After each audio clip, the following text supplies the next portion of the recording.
बिहारी जय राधा माधव कुंज बिहारी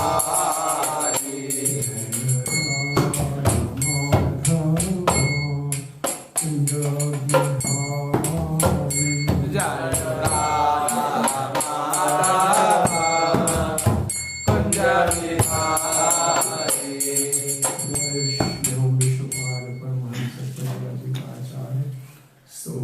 श्री श्रीमद ऐसी भक्ति वेदांत स्वामी श्रील प्रभुपाद की जय जय ओम विष्णुपाद परमहंस परिव्राजकाचार्य स्तुति श्री श्रीमद भक्ति सिद्धांत सरस्वती गोस्वामी महाराज श्रील प्रभुपाद की जय अनंत कोटि वैष्णव वृंद की जय नामाचार्य श्रील हरिदास ठाकुर की प्रेम से कहो श्री कृष्ण चैतन्य प्रभु नित्यानंद श्री अद्वैत गदाधर शिवासदि गौर भक्त वृंद की श्री श्री राधा कृष्ण श्याम कुंड राधा कुंड गिरि गोवर्धन की ब्रजभूमि वृंदावन धाम की मायापुर नवद्वीप धाम की पुरुषोत्तम क्षेत्र जगन्नाथपुरी धाम की गंगा जमुना मैया की तुलसी देवी की भक्ति देवी की समवेत भक्त वृंद की श्री प्रभुपाद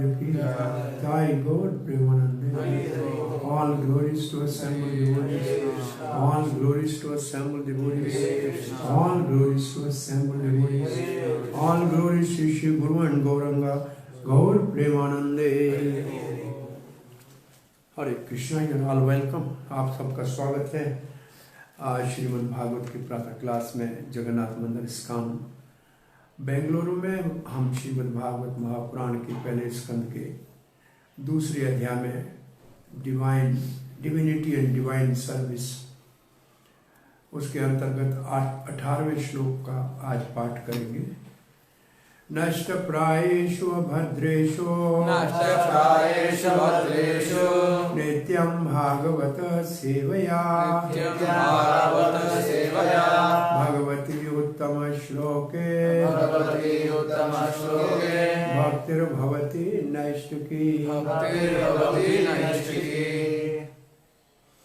गुरवे गौरचंद्राय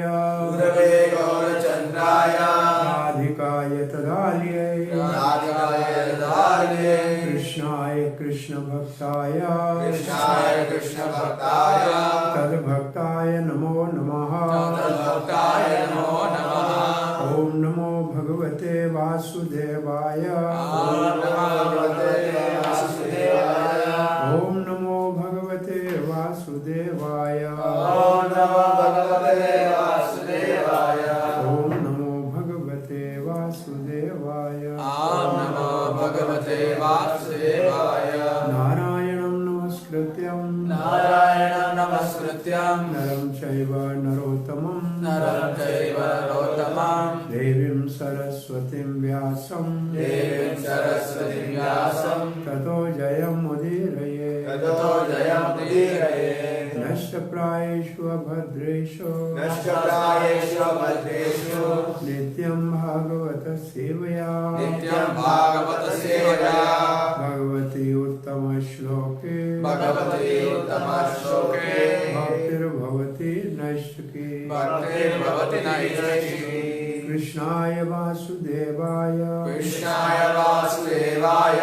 देवकी नंदनाय च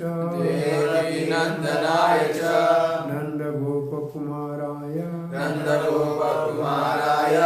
गोविंदाय नमो नमः।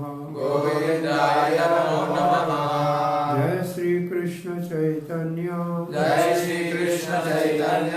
प्रभु नित्यानंद श्री अद्वैत गदाधर शिवासादि गौर भक्त वृंदा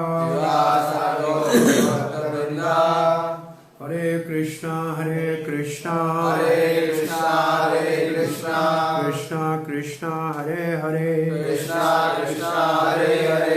हरे राम राम राम राम हरे हरे हरे कृष्ण। नष्टप्रायेषु अभद्रेषु नष्टप्रायेषु अभद्रेषु नित्यं भागवत सेवया नित्यं भागवत सेवया भगवती उत्तम श्लोके भगवती उत्तम श्लोके भक्तिर्भवति नैष्ठिकी भक्तिर्भवति नैष्ठिकी। सो नष्टप्रायेषु अभद्रेषु, अभद्र इनऑस्पिशियस। अभद्र क्या है? अभद्र चार है। विश्वनाथ चक्रवर्ती महाराज कहते हैं अभद्र है चार। पहला अभद्र है पाप के कारण, जो हमारे कई जन्मों के पाप है उसके कारण हमारे जीवन में अशुभ है। दूसरा अभद्र है पुण्य के कारण, पुण्य के कारण हम भोग में फंसे रहते हैं।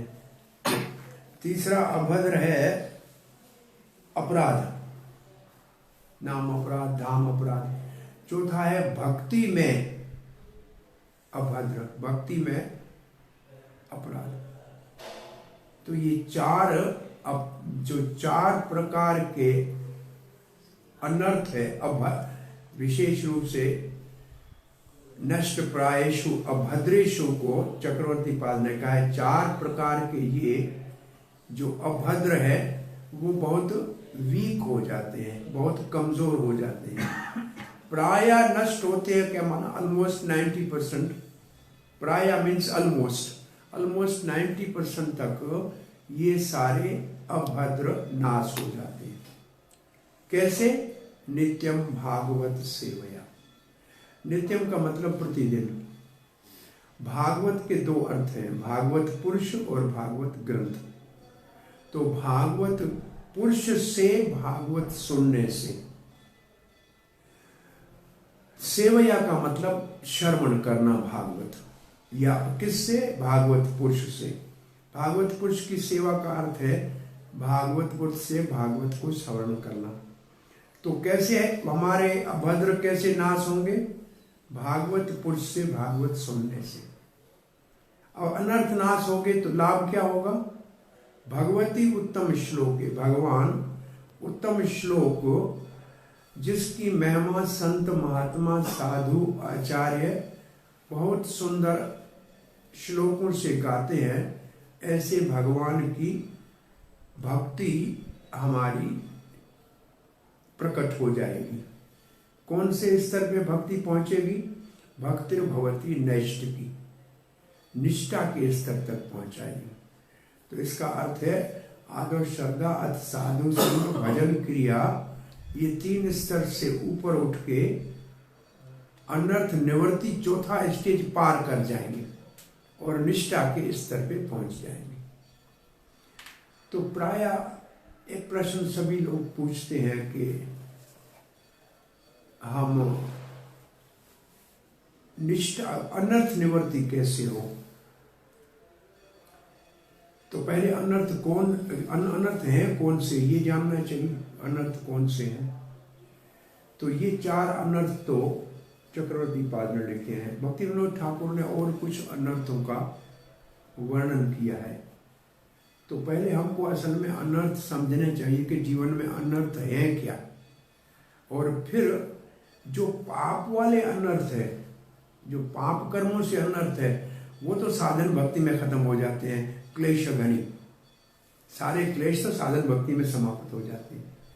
फिर दूसरे पुण्य वाले अनर्थ है, वो भी साधन भक्ति में खत्म हो जाएंगे, वो शुभदा हो जाएगा। परंतु जो अपराध है वो साधन भक्ति से नहीं जाते। उस अपराध जितने भी हैं, नाम अपराध और धाम अपराधों का वर्णन भक्ति रसामृत सिंधु में बहुत विस्तार से किया हुआ है। और विशेष रूप से वैष्णव अपराध जो है वो भाव की स्थिति तक चलता है। भाव भक्ति जागृत हो जाए फिर भी वैष्णव अपराध की ट्रेसेस बच जाती है, थोड़ा सा बच जाता है। उसका उदाहरण है महाराज भरत। भाव भक्ति पे था लेकिन हिरण में आसक्ति हो गई तो हिरण के जन्म में जाना पड़ा। तो वो भाव भक्ति के स्तर पे भी ये रहता है। और भक्ति में अपराध जो है वो चौथे है। आप लोग एक लिस्ट बना लो, अपराध हैं। भक्ति विनोद ठाकुर ने भजन रहस्य में और दूसरे पुस्तक उनके में इन अपराधों का थोड़ा वर्णन किया है। तो ये अपराधों को पहले हमको मालूम है कि अपराध क्या है, तभी तो उससे बचेंगे। सो प्राय अपराध नाश हो जाते हैं। कैसे? अपराधों से अनर्थ निवृत्ति कैसे होगी? अभद्र का अर्थ है अनर्थ। तो अनर्थ कैसे जाएंगे? नित्य भागवत सेवन करने से। और नित्य भागवत में दो अर्थ हैं भागवत का। भागवत पुरुष, इसका मतलब भागवत पुरुष जब कहते हैं उत्तम अधिकारी, जनरली उत्तम अधिकारी। और उत्तम अधिकारी का मुख्य गुण होता है किसी की निंदा नहीं करता। ये है निंदा आदि सुनिए। भगवान में सदा ही भगवान की कथा कीर्तन में, भगवान के सुमरण में तलीन रहता है, किसी की निंदा नहीं करता है। ये है भागवत पुरुष। अब देखेंगे तो प्राय निंदा एक दूसरे की तो बहुत बड़े बड़े स्तर पे भी होती रहती है। इसलिए निंदा शून्य होना एक बहुत बड़ा पहचान है महाभागवत की। महाभागवत शास्त्र में निपुण होता है, उसको प्रस्तुत करने में निपुण होता है, उसका जो श्रद्धा होती है वो बहुत दृढ़ होती है, और प्राय वो भाव और प्रेम के स्तर पे होता है। भाव के स्तर पे, प्रेम के स्तर पे महाभागवत होता है। उनके संग से, कथा सुनने से, उनकी सेवा करने से अनर्थ प्राय नष्ट होते। अब इस श्लोक का श्लोक प्रभुपाद का ट्रांसलेट पढ़ते हैं।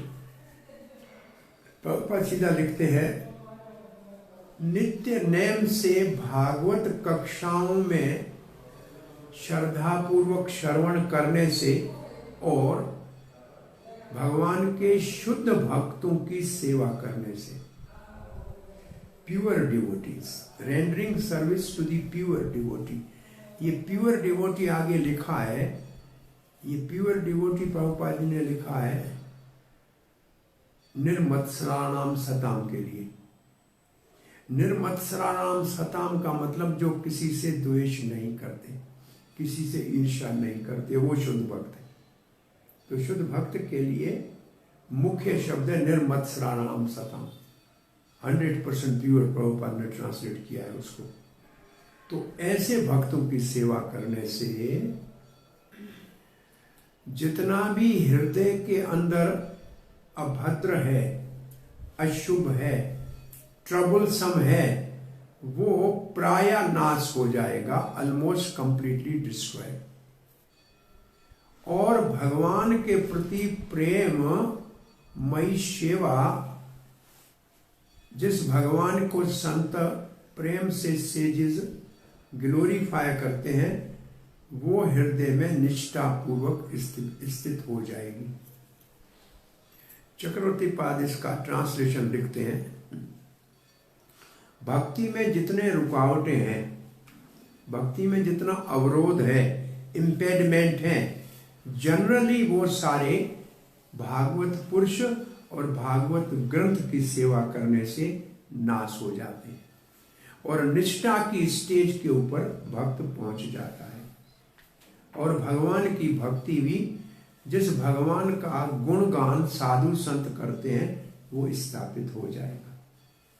चक्रवर्ती पाद कमेंट्री में लिखते हैं, भागवत सेवा का अर्थ है भगवान के भक्तों की सेवा करना और भागवत के श्रवण को कहते हैं भागवत सेवया। भागवत पुरुष का सेवन और भागवत ग्रंथ का श्रवण। भगवान के भक्तों की और भागवत का सेवन करने से मेजर पोर्शन ऑफ नाम अपराध लिखा है।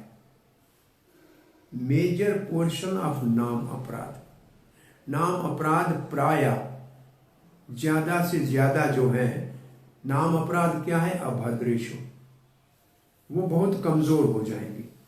बहुत वीक हो जाएंगे। माधुर्य कदम्बनी में विश्वनाथ ठाकुर कहते हैं अभद्र या अनर्थ 4 प्रकार के हैं।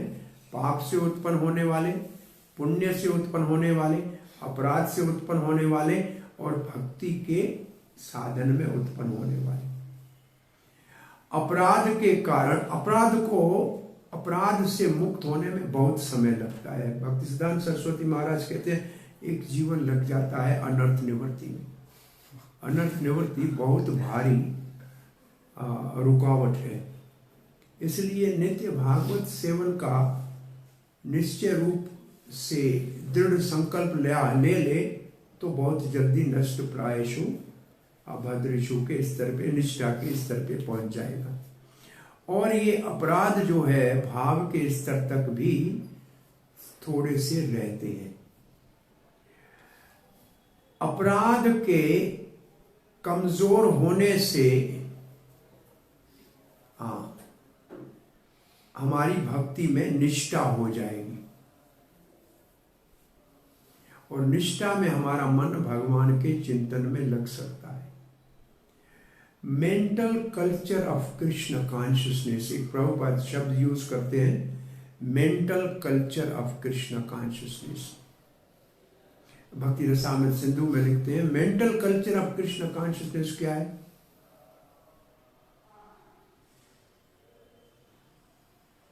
Engaging mind in service of Krishna क्या है?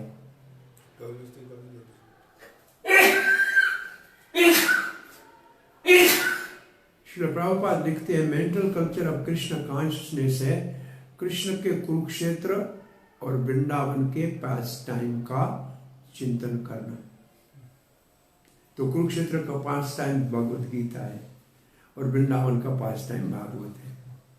तो मेंटल कंसंट्रेट है, माइंड हमारा कंसंट्रेट होगा, एकाग्र होगा भगवान के लीलाओं में और अनर्थ प्राय नाश हो जाएंगे तो निष्ठा के स्तर पे आएंगे।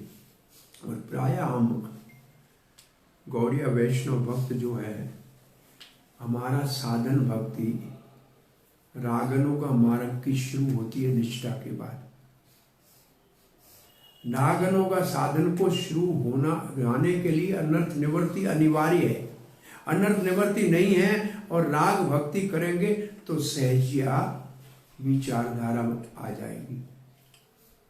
तो मुख्य क्राइटेरिया रागनों का भक्ति साधन भक्ति को शुरू करने का है, अनर्थ निवृत्ति से आगे उठ के निष्ठा तक पहुंचे तब उसका अनुशीलन करें। और दूसरा रागनों का भक्ति के लिए एलिजिबिलिटी है लोलियम। लोलियम का मतलब कैसे भी हमको कृष्ण प्रेम को प्राप्त करना है, कैसे भी somehow or other। ये लौलियम और निष्ठा तक हमारा आना साधन भक्ति रागनुगा को करने के लिए अनिवार्य है। ये दो स्तर, ये दो गुण नहीं है तो रागनुगा भक्ति शुरू नहीं हो पाएगी। अब श्रील प्रभुपाद लिखते हैं यहाँ अभद्र को नाश करने का साधन बताया गया है। अभद्र हमारे हृदय में होते हैं। ये अनर्थ कहाँ होते हैं? असल में माइंड में ये सब चीजें होती हैं। अनर्थ होता है मन में, हृदय कहते हैं, कभी मन कहते हैं, और कॉन्शियसनेस पॉल्यूटेड होती है, चेतना। ये 3 चीजें होती है, कंटामिनेटेड माइंड, पॉल्यूटेड कॉन्शियसनेस। इनकी वजह से हृदय में अभद्र होते हैं और वो हमारे आत्म साक्षात्कार के मार्ग में प्रभुपाद जी लिखते हैं बहुत बड़ी रुकावट है। हम भक्ति में आगे नहीं बढ़ सकते। तो 2 प्रकार के भागवत है प्रभुपाद जी के लिखते हैं, एक पुस्तक भागवत और एक पुरुष भागवत। और प्रभुपाद जी आगे लिख रहे हैं दोनों भागवत हमारे सारे अपराधों को नष्ट करने में समर्थ है, या 2 या कोई भी दोनों में एक। प्रभुपाद कहते हैं दोनों या दोनों में से कोई भी एक ऐसे लिखते हैं, वो अपने आप में परिपूर्ण है हमारे अपराधों से मुक्त करने के लिए। जो डिवोटी भागवत है वो शास्त्र भागवत के समान है। क्यों? क्योंकि वो अपना जीवन शास्त्र भागवत के अनुरूप जीता है। तो इसका अर्थ है कि वो भागवत पुरुष जो उठता बैठता बोलता है वो भागवत बोलता है, तो इसलिए वो भागवत के समान है। और ग्रंथ भागवत में क्या है? भगवान के गुण रूप नाम लीला की बहुत सारी जानकारी है, इंफॉर्मेशन है। और भगवान के भक्तों का भी, पापा लिखते भागवत में 2 चीजें हैं, ईशानु कथा, एक भगवान के गुण है और दूसरा भगवान के शुद्ध भक्तों की महिमा है। भागवत में ये 2 चीजें हैं। और भागवत का अर्थ है भगवान के समान, बट जस्ट लाइक गॉड। तो भागवत में 2 चीजें हैं, भगवान और भगवान के शुद्ध भक्तों का चरित्र। और शास्त्र भागवत और पुरुष भागवत दोनों ही समान है, क्योंकि पुरुष भागवत भी भगवान की और भगवान के भक्तों की महिमा सदा सुनाते हैं। आगे प्रभुपाद जी लिखते हैं, जो पुरुष भागवत है वो भगवान का प्रतिनिधि है। ये कह के प्रभुपाद जी पुरुष भागवत को गुरु की संज्ञा दे रहे हैं। तो हमारे लिए पुरुष भागवत है गुरुदेव। फिर लिखा है, पुरुष भागवत को प्रसन्न करने से व्यक्ति भागवत को, शुद्ध भक्त को प्रसन्न करने से बुक भागवत का लाभ प्राप्त होगा। अब 2 चीजें आज समझ लेते हैं। बुक भागवत या श्यामा ग्रंथराज भागवत का लाभ लेने के लिए पुरुष भागवत की प्रसन्नता आवश्यक है। जब पुरुष भागवत प्रसन्न होगा तो ग्रंथराज भागवत से लाभ मिलेगा। और दूसरी जगह पे प्रभुपाद जी लिखते हैं, जब हम अपने रोज नाम जप को सावधानी से और गंभीरता से करेंगे तो हृदय शुद्ध होगा, तब ग्रंथ भागवत का लाभ ले सकते हैं। तो हमारे पास 2 प्रभुपाद के ऐसे कोट हैं, भागवत से लाभ लेने के लिए अच्छी तरह से नाम जप करना और शुद्ध भक्तों का सेवा करना, तब बुक भागवत का पूर्ण लाभ प्राप्त हो सकता है। अब कहते हैं,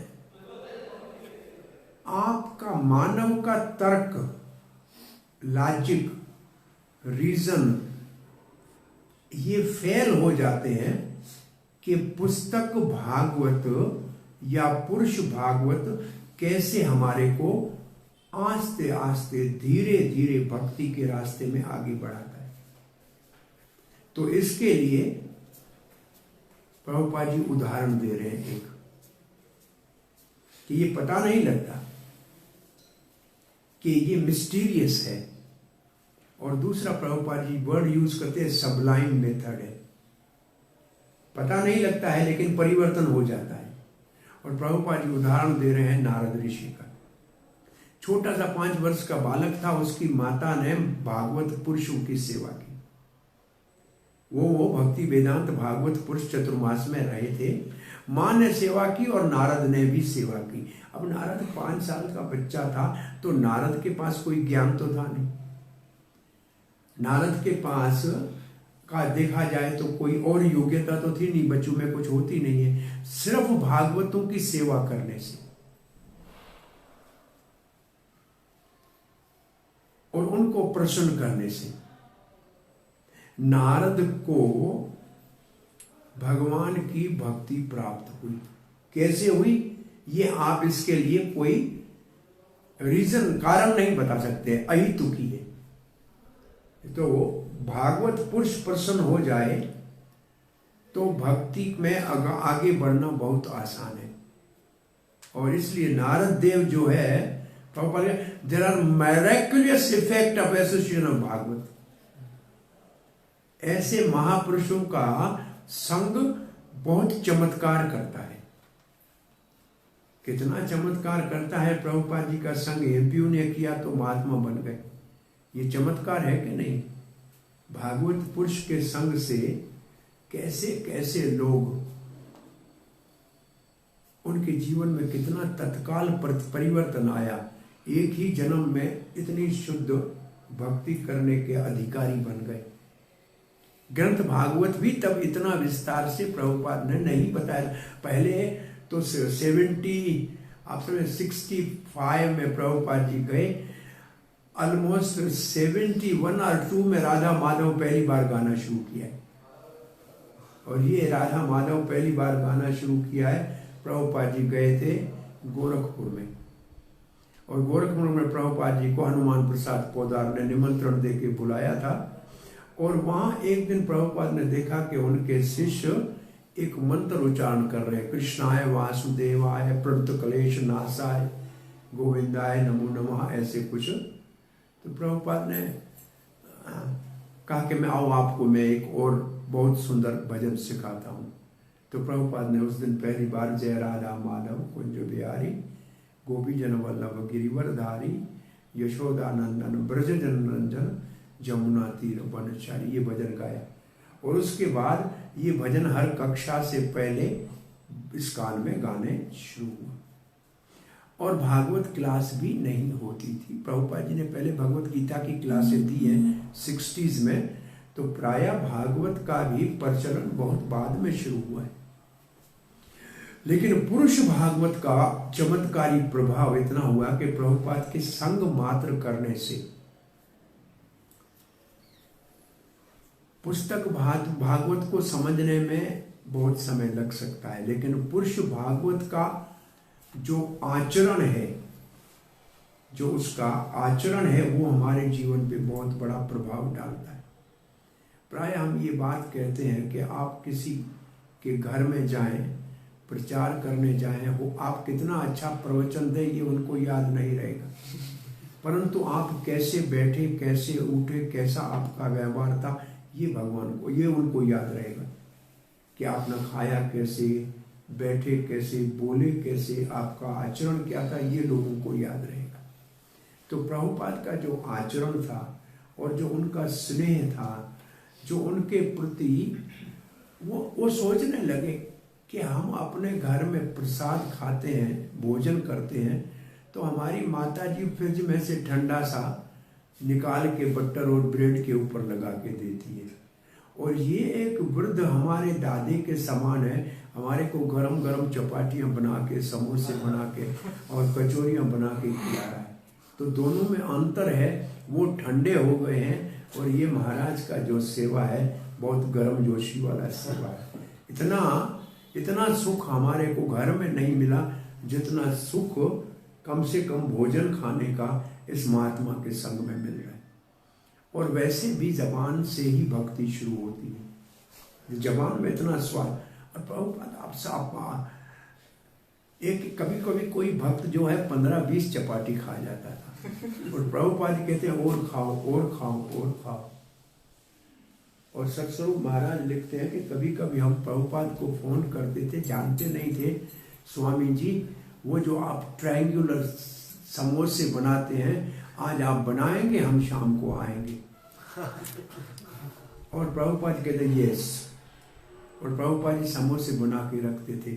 और सत्स्वरूप महाराज कहते हैं हम उस वक्त नहीं जानते हैं कि गुरु को आदेश नहीं देना चाहिए लेकिन फिर भी हम कहते थे और प्रभुपाद जी बहुत निम्रता से ओबलाइज करते थे और बना के रखते थे।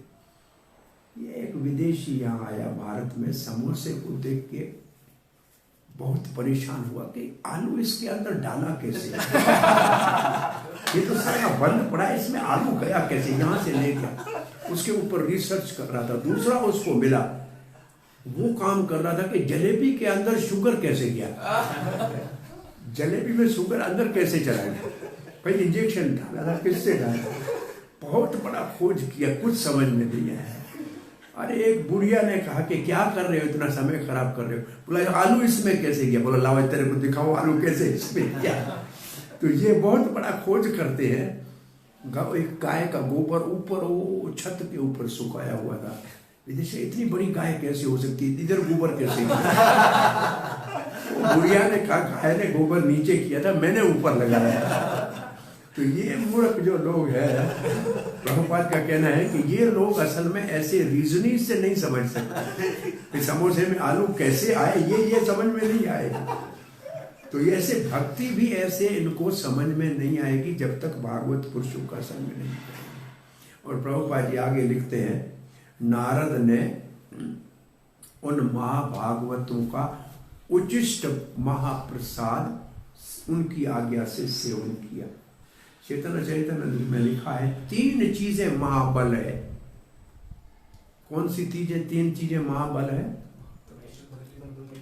हाँ, भक्त पद धूलि, भक्त उचिष्ट प्रसाद और भक्त चरण जल भक्ति के लिए महाबल है। चैतन्य महाप्रभु जगन्नाथ मंदिर में जाने से पहले बाल चरण धोते थे और उनके सेवक खड़े होते थे कि कोई हाथ न लगाए इस पानी पर। एक बार मेरे को नाम याद नहीं आ रहा है, कालिदास ऐसी काला नाम कुछ उसमें है। उन्होंने वो चरण को से जल लिया, लेकिन महाप्रभु ने मना नहीं किया। पूछा कि सबको मना करते, इसको क्यों नहीं किया? बोला एक जाड़ा नाम का महापुरुष था जो नीच जाति का था, उसका उचिष्ट प्रसाद इसने बहुत चतुराई से खाया। कैसे? वो देता नहीं था किसी को। आम का सीजन था, उसको आम दे के आया और वो आम खा के छिलके बाहर फेंक रहा था, ये बाहर बैठा हुआ छिलके को लेके खाया। तो महाप्रभु ने ये देखा कि क्योंकि उसने उचिष्ट प्रसाद खाया है, इसलिए महाप्रभु ने अपने चरण का जल उस बंगाली को लेने दिया। और भक्त चरण धूलि ये कैसे प्राप्त होगी?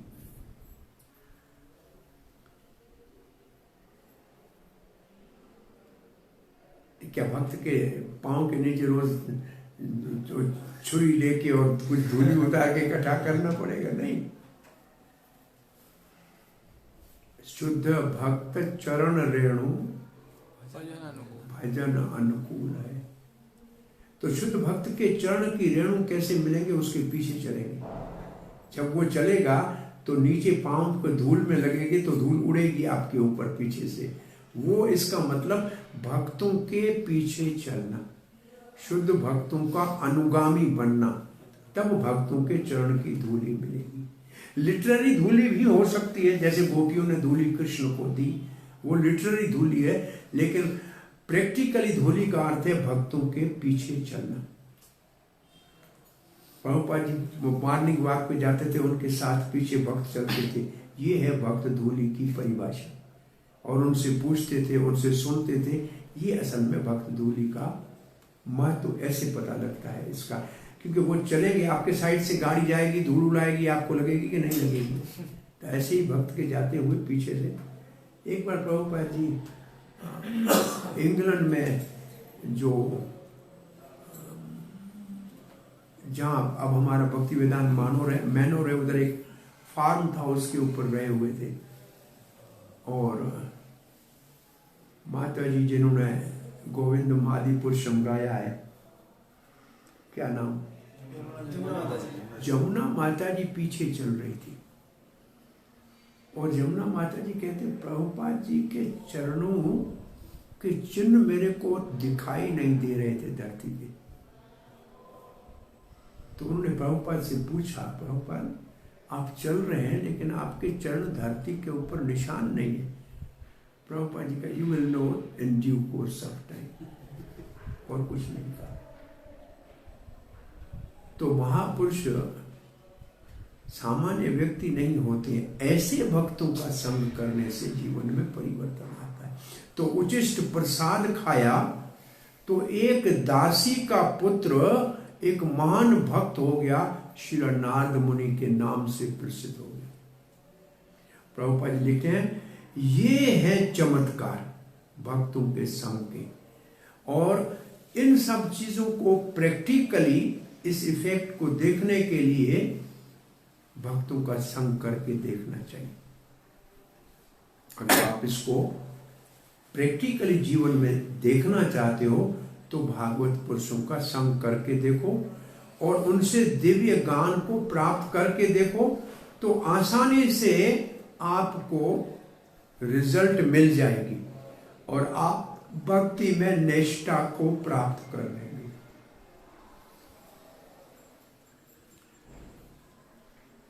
अभी प्रभुपाद जी अपने भक्तों के संग में महीना महीना रहते थे कंटिन्यूअसली। लॉस एंजल्स में महीना महीना कंटिन्यूअस कथाएं चलती थी। ये टीचिंग ऑफ कपिल देव एक महीना भर प्रभुपाद ने प्रवचन बॉम्बे में दिया। तो ये क्वालिटी एसोसिएशन जो है महापुरुषों की, प्रभुपाद की भक्तों को बहुत मिली। और अब हम देखते हैं कि प्रायः क्वालिटी एसोसिएशन सीनियर डिवोटी की इतनी आसानी से इतने लंबे समय तक नहीं मिल रही है। इस्कॉन के अंदर ये उस जमाने को और अभी के तो भक्त बहुत कम थे। हम 92-3-4 की बात करते हैं। चौपाटी में कोई 10-15 भक्त रहते थे नीचे, और वो भी आर्फनेज था, लेडी ग्राम आर्फन उसके अंदर। उनमें से कुछ अब भक्त अच्छे बने हैं और कांग्रीगेशन के तो भक्त काफी थे। तो महाराज रोज परम पूज्य राधा नाथ स्वामी महाराज रोज मंदिर में रहने वाले जो भक्त थे, और थे भी महाराष्ट्र के गांव के लड़के जो अनाथालय में पढ़ने आए थे, उनके साथ 1-1.5 घंटा बैठ के रोज पहले प्रणाम मंत्र सारे पढ़ते थे और फिर उनके साथ घंटा एक कथा करते थे। और ये महीनों तक चलता था, महीनों 2-3-4 महीने तक। तो फिर वो भक्त जो थे उस वक्त में छोटे बच्चे, आज बहुत बड़े अच्छे भक्त जो है दिख रहे हैं। तो ऐसा क्वालिटी का अब सत्संग इस्कॉन में सीनियर डिवोटी से मिलना आसान नहीं रह गया, और अवेलेबल भी बहुत कम है। परम पूज्य राधा गोविंद स्वामी महाराज कम से कम 7 दिन जब कथा करते थे तो 7 दिन उनका संग मिलता था, और कई बार हम चले जाते थे, 7 दिन साथ रहते थे, और एक के बाद दूसरी कथा, दूसरी के बाद तीसरी कथा। तो महीने भर का संग कम से कम भागवत सुनने के लिए ऐसे भागवत पुरुषों का मिलता था। तो उससे भागवत को समझने में आसानी हो गई। हम नहीं पढ़े लिखे नहीं, हमको संस्कृत भी नहीं आती है, हमको हिंदी भी पढ़ना नहीं आती है, लेकिन उन संग का आज हम देखते हैं कि श्लोक को देख के उसका अर्थ करने में हमारे को कोई कठिनाई नहीं हो रही।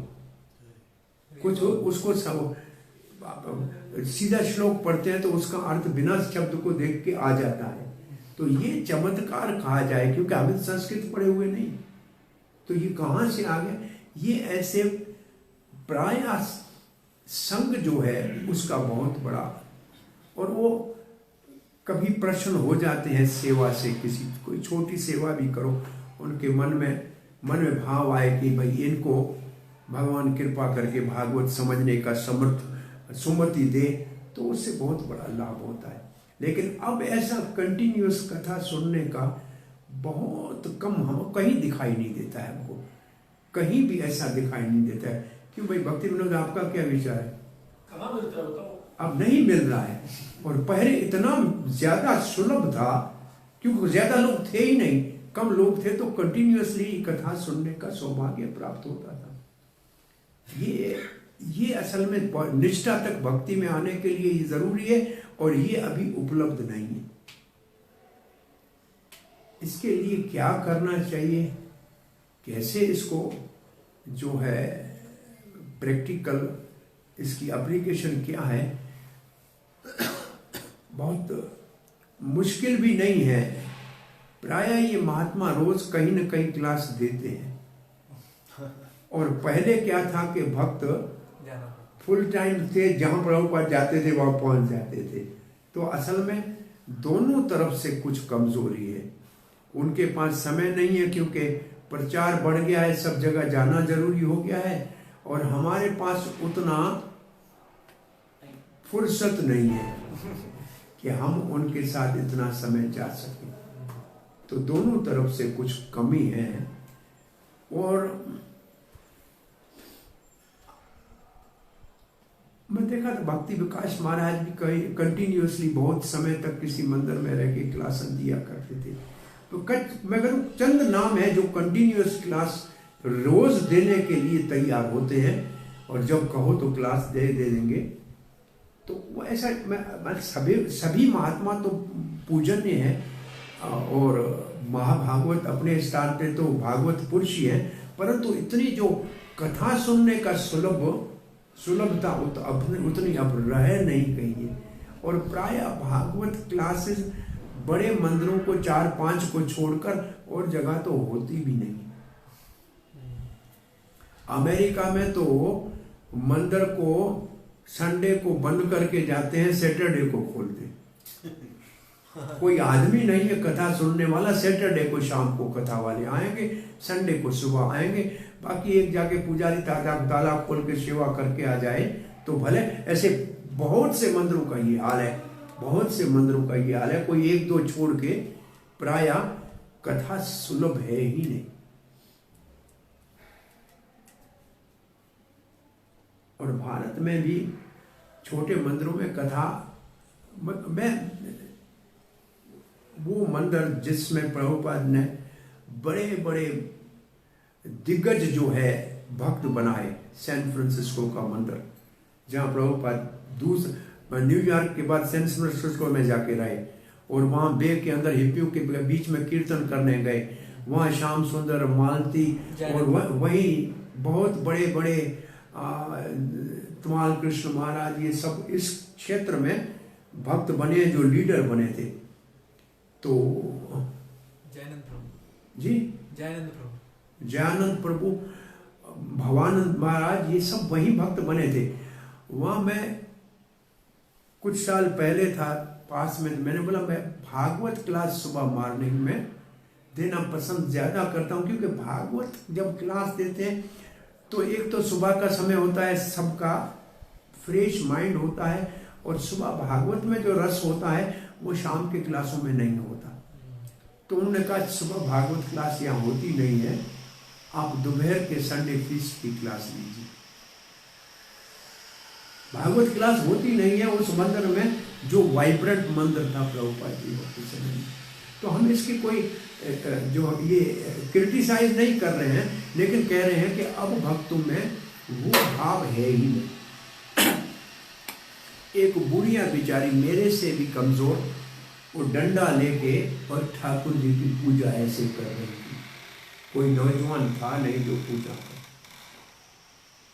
दूसरे मंदिर, बहुत बड़ा वाइब्रेंट मंदिर, सैटरडे और संडे को, और बाकी दिन बंद। तो मैं एक बार देखा, मैं इंस्पायर नहीं हुआ बेसिकली। और उसकी जगह पे रशिया के अंदर मैंने देखा कम से कम सब मंदिरों में 25-50 भक्त आ जाते हैं, कथा करते हैं। तो वहाँ इस वक्त आप देखें कि रशियन भक्तों का ज़्यादा।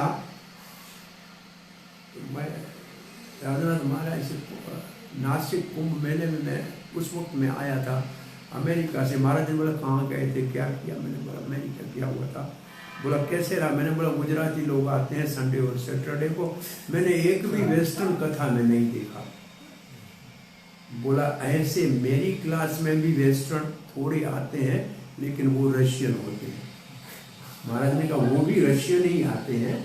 और मैंने देखा 2-3 आए थे, वो रशियन थे अमेरिका में जो कथा में आ रहे। तो मेनलैंड के प्रभुपाद ने प्रचार किया, पाश्चात्य देश के लोगों को भक्त बनाया। और अब हमारे जितने प्रचार करने वाले हैं वो सिर्फ भारतीयों को भक्त बना रहे हैं। पाश्चात्य भक्त किसी से कोई बन ही नहीं रहा है। ये देखा आपने, बहुत बड़ा रिवर्सल जैसा हुआ है। और इसीलिए एक मायापुर के अंदर एक स्वामी कह रहा था, अब इस्कॉन के प्रीचर लो लाइंग फ्रूट के ऊपर सरवाइव कर रहे हैं। लो लाइंग फ्रूट का मतलब है जिसको हाथ से लेके, ये बेचारे हिंदू, जब वो हिंदू रहते हैं, इनको प्रचार थोड़ा कर लो, थोड़ा दान दे देंगे, तुम्हारा काम चलता रहेगा, बस काम चल रहा है। तो लो लाइंग फ्रूट के सरवाइव कर रहे हैं। और प्रभुपाद जी ने तो ब्रह्मानंद को कहा था कि तुम्हारा अकाउंट बताओ तो नेहरू का। बोला अकाउंट का, पैसा को कोई लेना देना नहीं है, ये हिंदू है, रोज दे देते हैं, हम पकाते हैं, इनको खिलाते हैं, रोज कटा करते हैं। बोला ये हिंदू तो पहले से भक्त हैं, इनके ऊपर थोड़ा हल्का सा पर्दा है, ये तो अपने आप उतर जाएगा। आपको यहाँ लोकल लोगों को, अमेरिकन को प्रचार करना चाहिए। आप तो यहाँ बैठे रोज माल लाता है, खाते हो, बस ऐसे करना। पर अरेंज करो बहुत बड़ा प्रोग्राम अमेरिकन के लिए, हाल बुक किया गया और अमेरिकन का प्रोग्राम किया। वो तो अपने बम्बू क्या गोंगा ले आके जब कीर्तन हुआ तो नाचने लगे पागल की तरह, प्रसाद के ऊपर टूट पड़े। प्रभुपाद के प्रचार इसको प्रचार ये है कि जो लोग जानते, और प्रभुपाद कहते हैं सिद्धांत ये है कि इनके हृदय में कृष्ण प्रेम तो है, इसलिए हमको सिर्फ इनको जगाना है। ये कृष्ण प्रेम इसके हृदय में नहीं होता तो हमारे प्रयास करने से थोड़ी निकलता। तो इसके हृदय में पहले ही कृष्ण प्रेम है। तो अभी लोकल बाहर के लोगों को प्रचार करने के लिए उत्साही नहीं है, क्या करें। हरिनाम संकीर्तन आंदोलन है, प्रभुपाद का सारा प्रचार स्ट्रीट कीर्तन से हुआ है, सारा प्रचार स्ट्रीट कीर्तन से हुआ है। अब स्ट्रीट कीर्तन देखने को नहीं मिल रहा, बहुत अलग हो गया है। पूछते हैं लोग, भक्त अपना महाराज मायापुर में भक्ति पुरुषोत्तम महाराज कहते, लोग कभी हमको बाहर पूछते हैं where are you ISKCON people, कहाँ गए आप लोग, अब तो दिखते नहीं हो स्ट्रीट के ऊपर कीर्तन करते हुए। सो संकीर्तन मूवमेंट के लिए महापुर हुआ है। और उन पुराने भक्तों का एक स्लोगन हुआ करता था, 2 hours कीर्तन a day keeps Maya away. ये उनका स्लोगन था। अगर 2 घंटे आप स्ट्रीट में कीर्तन करने जाएंगे तो माया आपको नहीं छुएगी। 2 hours कीर्तन a day keeps Maya away, ये उनका स्लोगन हुआ करता था। वो सुबह भागवत क्लास के बाद प्रसाद लेके खड़ताल मृदंग और पुस्तक लेके निकल जाते थे और शाम को 5 बजे प्रसाद के समय आते थे। कुछ और लेट आते थे और आके प्रसाद पाने के बाद शाम को भगवत गीता क्लास को अटेंड करते थे और फिर दूध पी के सो जाते थे। अब प्राय भगवत गीता क्लास भी बहुत से मंदिरों में नहीं हो रही है। अगर हो रही है तो बोलने वाला है और सामने बैठने वाला एक मिलेगा, कभी नहीं मिलेगा। ये हाल है मंदिरों के अंदर भगवत गीता क्लास का। वृंदावन में बहुत प्रयास किया, नहीं हुई तो प्रभुपाद हाउस में इंग्लिश में क्लास होती है।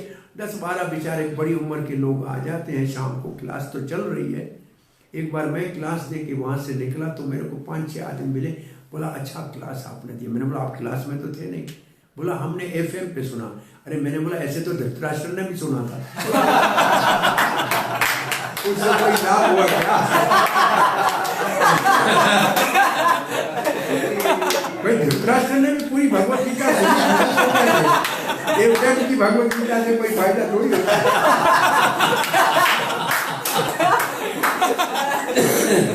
तो उसमें संग कहाँ हुआ? उसमें भागवत पुरुष का संग तो नहीं हुआ। हम तो ये नहीं कहते, हम भागवत पुरुष से बात कहते हैं कि जो संग चाहिए वो नहीं हो रहा है, तो फर्क तो पड़ेगा ना। तो ये 2 चीजें आप देखो, बहुत भागवत क्लास और भगवत गीता है क्लास डीजनरेट हो रही है, उसमें उतना रस नहीं रह गया, इसलिए भक्त होते हुए भी क्लासों में जाते कम है। और ये एक कारण है कि इस्कॉन से बाहर लोग कथा सुनने जा रहे हैं। ये कथाओं को इतना भावपूर्वक आचार्यों के टीकाओं के माध्यम से नहीं बताया जा रहा, इसलिए लोग इस रसिक रस को लेने के लिए बाहर जा रहे हैं। और वृंदावन में और अन्य स्थानों पे बहुत बड़ी इस्कॉन के साथ जो है बड़े बड़े दिग्गज लीडर इस्कॉन के इस्कॉन से बाहर जाने शुरू कर दिया था। बहुत बड़े भारी समय था उस समय में। तो कारण क्या था? कारण ये था कि ये कथाएं हमारे पास थोड़ी सी वीक और डिजेनरेट होने लगी हैं, इसलिए दूसरे लोग लुभा लेते हैं, क्योंकि उनके पास बड़े मंदिर है नहीं जिनको मेंटेन करने का परेशानी हो। पूना वाले मैं पूना में कथा करने गया, उन्होंने कहा पहले तो हम बड़े उत्साह से प्रेम से कथा करते थे, प्रचार करते थे, लेकिन अब ये हाथी मंदिर बनाया है, 25 लाख रुपए चाहिए, हमारा दिमाग सारा चलता है कि पैसा कहाँ से आएगा। ये बहुत बड़ी समस्या हो जाती। और पुराने जमाने में प्रचार क्यों इतना ज्यादा हुआ? मंदिर थे ही नहीं, मेंटेनेंस था ही नहीं, और छोटे से मंदिर नहीं थे, बराबर कोई रेंटेड था और बाहर जाके प्रचार करना था और कोई काम ही नहीं था। अब बड़े मंदिर है और लग्जरियस इतने हैं कि बाहर जाने के लिए हम कंफर्ट जोन से बाहर ही नहीं निकलते।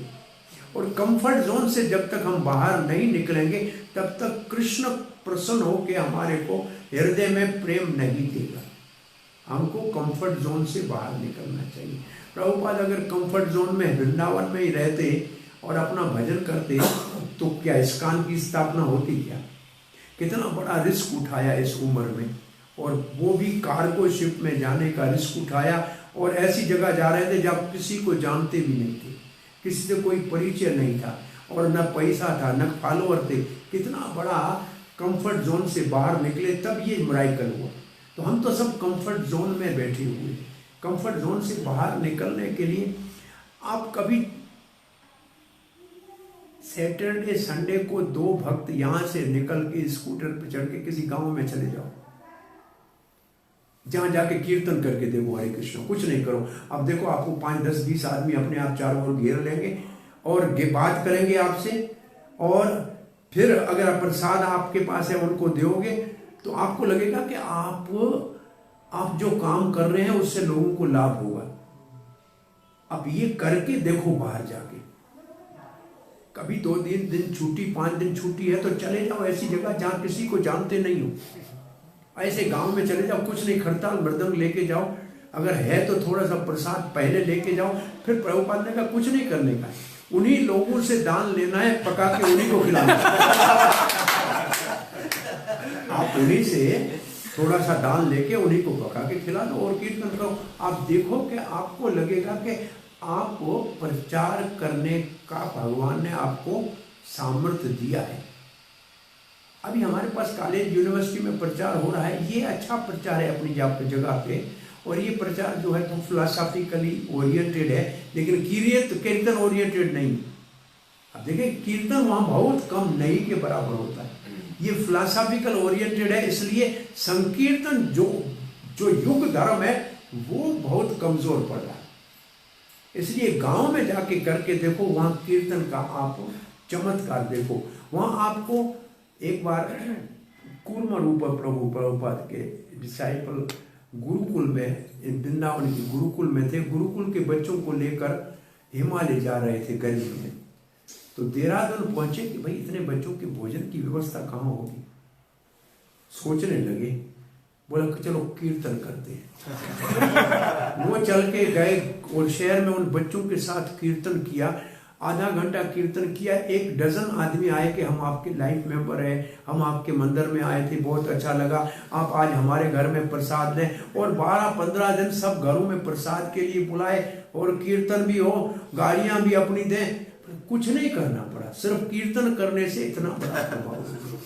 तो असल में कीर्तन, ये बॉस्टन का मंदिर था पुराने जमाने में। एक भक्त नौकरी करता था, उसकी तनख्वाह से जो पैसा आता था उससे मंदिर चलता था।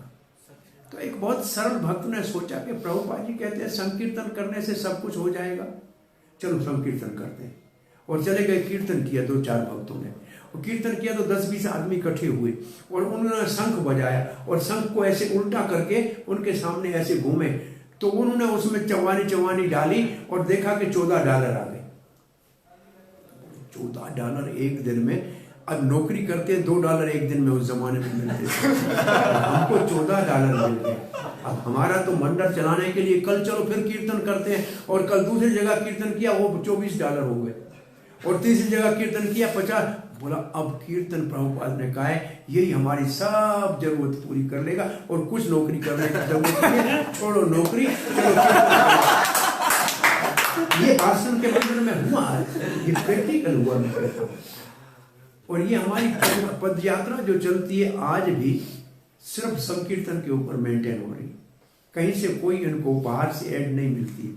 वो कीर्तन करते हैं, पुस्तक वितरण करते हैं और ट्रैक्टर, 4 बैल, 2 बैलगाड़ियां, 50 भक्त मेंटेन करते हैं उसी से, और कुछ बचाते हैं जिससे वो अपना संकीर्तन भवन बना रहे हैं कि रिटायर संकीर्तन भक्तों को, पदयात्रियों को रहने के लिए जगह मिले। सिर्फ संकीर्तन से हो रहा है, कुछ नहीं, और हो रहा है। अभी वो पैदल चले गए थे बद्रीनाथ, ऋषिकेश से पैदल बद्रीनाथ चले गए थे।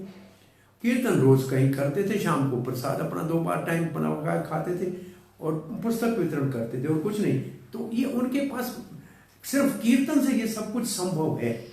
लेकिन कीर्तन में भाग, कीर्तन करेंगे और कीर्तन करने से हमारे से कोई पूछे कि हम शरीर नहीं है आत्मा है, इसका अनुभव कैसे करें, उसका एक ही रास्ता है, आप कीर्तन में नृत्य करो, आपको भूल जाएगा कि मैं शरीर हूं, तब पता लगेगा कि आत्मा का आनंद क्या होता है।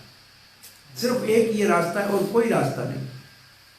ये रियलाइज करने का I am soul, I am not body, only kirtan is the way. और वो भी एक्सटेटिक कीर्तन ऐसा होना चाहिए, हारमोनियम वाला कीर्तन नहीं। प्रभुपाद जी के बैठे हारमोनियम भजन के लिए बम्फर और मृदंग और खड़ताल, इससे प्रभुपाद जी कहते हैं आपके अंदर जो एनर्जी, स्पिरिचुअल एनर्जी है वो रिलीज होती है और तब आपको ये अनुभव होता है कि हम आत्मा है, हम शरीर नहीं। छुपा देते हैं। हाँ क्या?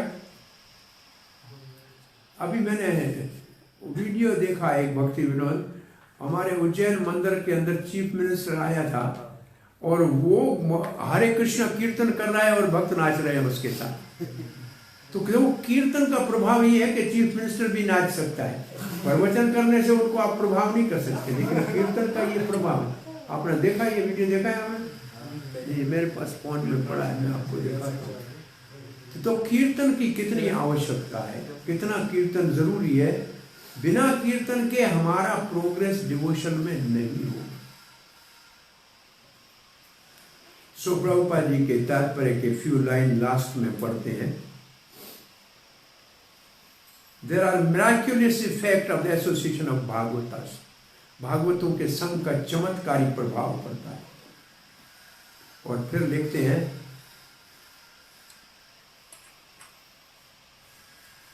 ये ध्यान पूर्वक आप समझ लो कि sincere association of Bhagavat, association के साथ सिंसियर शब्द डाल दिया। सिंसियर शब्द का मतलब क्या है? सिंसियर का अनुवाद में अभी तक मेरे को सही शब्द नहीं मिलता है। गंभीर कभी कहते हैं, लेकिन सिंसियर, सिंसियर का क्या अर्थ होगा? It means actually no duplicity. No duplicity, ये तो हुआ इसका प्रामाणिक। हाँ, प्रामाणिक, प्रमाणिक, प्रमाणिक। सिंसियर प्रमाणिक भी नहीं है। प्रमाणिक का मतलब ऑनेस्टी, रियलिस्टिक, ऑनेस्ट।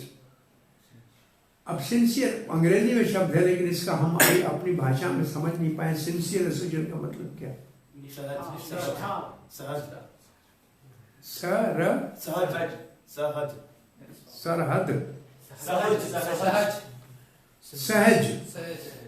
सहज एसोसिएशन, सरल, सहज। बेसिकली इसका मतलब है जिसके अंदर डुप्लिसिटी नहीं हो। और एसोसिएशन को कहते हैं स्पंज। आप स्पंज अगर आपके पास है, पानी के पास रखोगे तो उसके अंदर अपने आप आने लगेगा। तो स्पंज की तरह एसोसिएशन करें, उसके गुणों को एब्जॉर्ब करें। तो एसोसिएशन मतलब स्पंज हमारी भाषा में। आप स्पंज बन जाओगे तो उसके अच्छे गुण आप इम्बाइब करने लग जाओगे और आपके जीवन में निष्ठा वाली भक्ति आएगी। इसका आप अनुभव करेंगे और अधिक जितना हम भक्ति में आगे बढ़ेंगे, ऐसे भागवतों के मार्गदर्शन में उतना अधिक दिव्य भगवान के प्रेममय सेवा को हम प्राप्त करेंगे। प्रभुपाद जी लिखते हैं, बुक भागवत का जो संदेश है वो पुरुष भागवत के मुख से सुनना चाहिए। भागवत गीयते भागवत स्थाने, महाप्रभु कहते हैं भागवत पुरुषों से भागवत सुनना चाहिए। और इन दोनों का मिश्रण हो जाए तो नए भक्त को भी भक्ति में आगे बढ़ना आसान हो जाए। यह प्रभुपाद जी का ये तात्पर्य समाप्त होता है। हाँ, अब आपका क्या क्वेश्चन है? बोलिए। देखते हैं कि सारे जो बड़े जो डिवोटी हैं उन सबका वो YouTube में डालते हैं, तो वो सुनना चाहिए। हाँ, वो अच्छा है वो भी धृतराष्ट्र वाला ही। क्या बोला? वो भी धृतराष्ट्र वाला ही है ना भाई। YouTube में हम सुनते हैं। आपने ईमानदार से देखो, हमने ये ऑनलाइन जब से क्लासेस शुरू हुई भाई, हम क्लास देते हैं। कोई मैं एक बार देखा कि मेरे को 6 बजे क्लास देनी है, मैं उठा वैसे मुंह को धोया बैठा क्लास देने बैठा। अब कोई देख थोड़ी रहा है मैं क्या कर रहा हूं, उसको पता नहीं कि मैं आ गया। और ऐसे आप YouTube में सुनते हैं, आप काम करते हुए सुन सकते हैं, आप सोते हुए सुन सकते हैं। आप अटेंटिव थोड़ी बैठेंगे उसको सुनने के लिए भाई। और क्या एक बार हमने प्रश्न उत्तर किया था कि ग्रंथ भागवत और पुरुष भागवत में अंतर क्या है, क्या विशेष क्या फर्क है? आई भाई कहा कि ग्रंथ बोली पुरुष भागवत आपको ठीक कर सकता है, क्या करता है? पकड़ सकते, कान पकड़ सकते। एक है कि ग्रंथ भागवत को आप बंद कर सकते हो, पुरुष भागवत को नहीं बंद कर सकते। पुस्तक भागवत को तो बंद कर सकते हो, ग्रंथ भागवत को बंद नहीं कर सकते हो। दूसरा, पुरुष भागवत प्रसाद नहीं देता है, और पुरुष भागवत प्रसाद देता है, ग्रंथ भागवत प्रसाद नहीं देता। और पुरुष भागवत कान पकड़ के कहेगा कि जागो, और भागवत पुस्तक आपको जगाएगा नहीं। ऐसे बहुत से और भी अंतर है। और एक वाइब्रेशन होती है जो पुरुष भागवत की होती है, वो बिना सुने भी लोगों के अंदर प्रभाव डालती है, वो उसमें नहीं आ सकती। तो और बहुत से भक्तों का ये रियलाइजेशन है कि हमारा ऑनलाइन प्रचार कोरोना के वक्त में बड़ा है, क्योंकि लोगों के पास टाइम नहीं था, कुछ सुनते थे, लेकिन पर्सनल एसोसिएशन नहीं है, इसलिए कल्टीवेशन आगे नहीं हो रही। कल्टीवेशन जो होना चाहिए, प्रोग्रेस होना चाहिए, वो नहीं हो रहा। सिर्फ एक नंबर बढ़ा है, लेकिन रियलाइजेशन वाला स्टेज नहीं आ रहा है बिना संग के। हरे कृष्ण। असल में हम कब पढ़ते हैं, सुनते हैं YouTube वाला? जब हमको क्लास देना होता है, हम चाहते हैं किसी का कुछ पॉइंट वहां से ले लें। हमने प्राय हम दूसरों को सुनते कब हैं? जब हमको कुछ अपने क्लास देने के लिए पॉइंट चाहिए, हम अपने सुधरने के लिए नहीं। प्राय आप देखिए, ये हमारा अनुभव ये है कि वो हम इसलिए सुनते हैं कि हमें से कोई नई पॉइंट मिले प्रचार, लेकिन उसका सुनने का ये अर्थ नहीं है कि हम अपने जीवन में उसका लाभ लें। हमने देखा है इस चीज को, उसी दृष्टि से हम सुनते हैं। हरे कृष्ण। और कोई प्रश्न है? So can I ask a different question apart from this subject? So the total universe, Brahmaji also is controlled by this Maya. Brahma ji को माया नहीं छू सकती। सेकंड चैप्टर कैंटो भागवत में ब्रह्मा जी लिखते हैं, मैं भगवान की नमे भारती, मेरी वाणी कभी गलत नहीं बोलती, क्योंकि मैंने भगवान के चरण कमलों को हृदय में धारण किया। तो ब्रह्मा जी को बाहर की त्रिगुण माया नहीं छू सकती। वो शुद्ध भक्त है। वो ब्रह्मा का जो विमोहन हुआ है, बछड़े चुराने वाला, वो योग माया का काम है, वो भगवान की लीला के लिए है। प्राय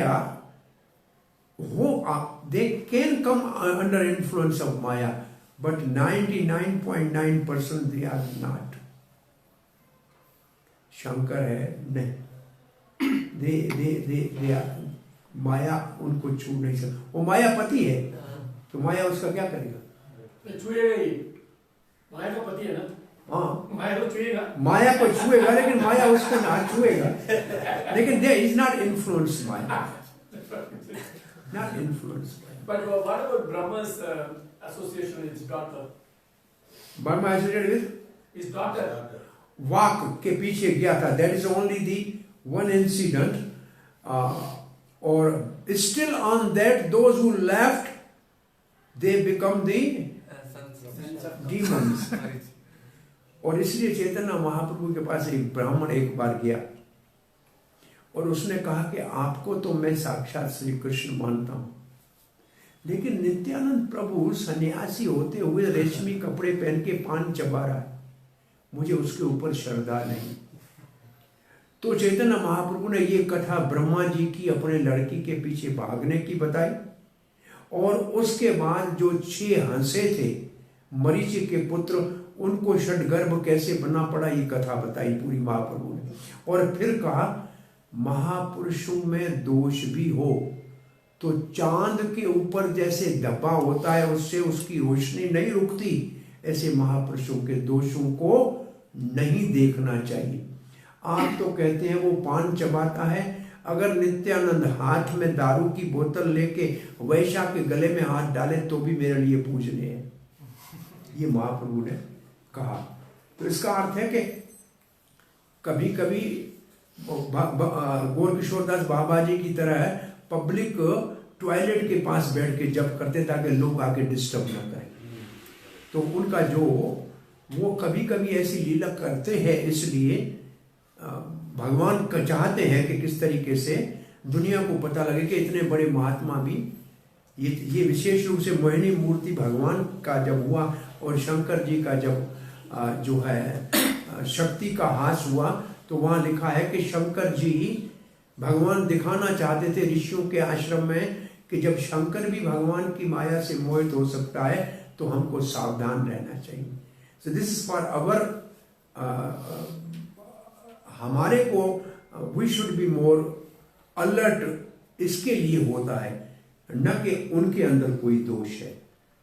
ये महाप्रभु ने विशेष रूप से इसके ऊपर कहा कि उनके अंदर दोष नहीं देखना चाहिए। हरे कृष्ण। हाँ प्रभु जी, बोलो, आप बोलिए प्रभु जी। When we do preaching, in college and this one, we can see that we are able to contribute something by bringing results. But when we do kirtan, how do we know that we are making an impact in the society? If the people take part in, Prabhupada said our preaching is successful if the 2 things happen. हमारा प्रचार successful है अगर लोगों ने कीर्तन किया और पुस्तक लिया। और there are 2 criteria. Your preaching is successful if people purchase book and chant holy name. तो आपका this is the success of the preaching. लोग पुस्तक लें और कीर्तन करें। Ultimately they progress by kirtan, not by philosophy. They will be jnani.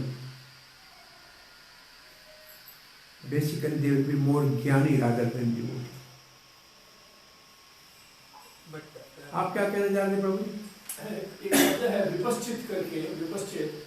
तो व्यासदेव का एक चेला था, वो कह रहा था नहीं ये Ganu has complete knowledge, he will not be affected by Maya. But Vyasdev ने एक बारिश करवाया, he himself came as a woman. This fellow got married to her in that Kufa. मेरे ख्याल में जैमिनी ने कहा था कि आपने लिखा है शास्त्र में कि नवयुवक को न माँ के साथ बेटे को, न भाई के साथ बहन को, और न मात्रा स्वस्था बेटी के साथ बाप को एकांत में नहीं बैठना चाहिए, काम बड़ा प्रबल है। तो जब हमने कहा ऐसे ये तो 3 ऐसे रिलेशन होना संभव नहीं है, जैमिनी अपनी कुटिया में बैठा हुआ था। एक बहुत सुंदर लड़की आई, कहा कि महाराज आंधी तूफान आ रहा है, मैं नहीं जा सकती, कहीं मुझे आश्रय दीजिए। आंखें बंद करके बोल रहा है जैमिनी, नहीं तुम चली जाओ यहाँ से महाराज, आप धर्मात्मा हैं, मैं अबला हूँ, आपके शरण में आई हूँ, अब मैं कहाँ जाऊँ अकेली। बोला दूसरी वाली कुटिया में जाओ, दरवाजा बंद कर देना, कोई भी आए कुटवा नहीं खोलना, जैमिनी आए तो भी नहीं खोलना। थोड़ी देर के बाद जैमिनी के कानों में उस लड़की की आवाज गूंजने लगी और मन में भाया, देखा ही नहीं उसको, देखते तो सही कैसा था, उसका शक्ल भी नहीं देखा। दरवाजा जाके खड़खड़ आया, उसने बोला कौन? बोला जैमिनी। बोला जैमिनी ने कहा है, जैमिनी हो तब भी नहीं खोलना। जैमिनी से रहा नहीं गया, जैमिनी ऊपर चढ़ा और घास को हटा के ऊपर से कूदा नीचे, और कूदा उधर तो देखते व्यासदेव बैठा है। उसने कहा गुरुदेव प्रणाम, आपने जो लिखा है वो सही है। वो व्यासदेव, उधर पे तो व्यासदेव बैठा है फिर। तो ये बहुत मुश्किल है, बहुत मुश्किल। इसलिए लिखा है कि शक्नोति यशोरुम प्राक शरीर मोक्षनाथ काम को उद्भवम वेगम सचुक्त सुखी। जब तक जीते हैं तब तक इनसे बचना चाहिए। ऐसा नहीं है किसी स्टेज पे हम बच जाएंगे, नहीं। प्रभुपाद ने कहा था कि मैंने ईटिंग, स्लीपिंग, मेटिंग, डिफेंडिंग सब छोड़ दिया। अब देखो मैं, ये तो पहले मैं संन्यास लिया, ये छोड़ दिया, अब ईटिंग भी छोड़ दिया है, अब स्लीपिंग भी छोड़ दिया है, ये भौतिक सब चीज़ें अब मैं छोड़ दी हैं। It is very difficult but this is what is happening. इसलिए हमको सारी जिंदगी बचने के लिए क्या करना चाहिए? जैसे कोमल तुलसी आदि का पौधा लगाते हैं तो चारों ओर से उसके फेंसिंग करते हैं कि कोई इसको खराब न करे। ऐसे अगर डिवोटी एसोसिएशन में रहेंगे तो बुरे विचार आएंगे लेकिन बुरा काम करने से बच जाएंगे। इसलिए always have a good fencing as a circle of devotee around us. भक्तों के संग में रहेंगे तो पतन से बचना संभव। श्रील प्रभुपाद की जय, ग्रंथराज श्रीमद् भागवतम की जय।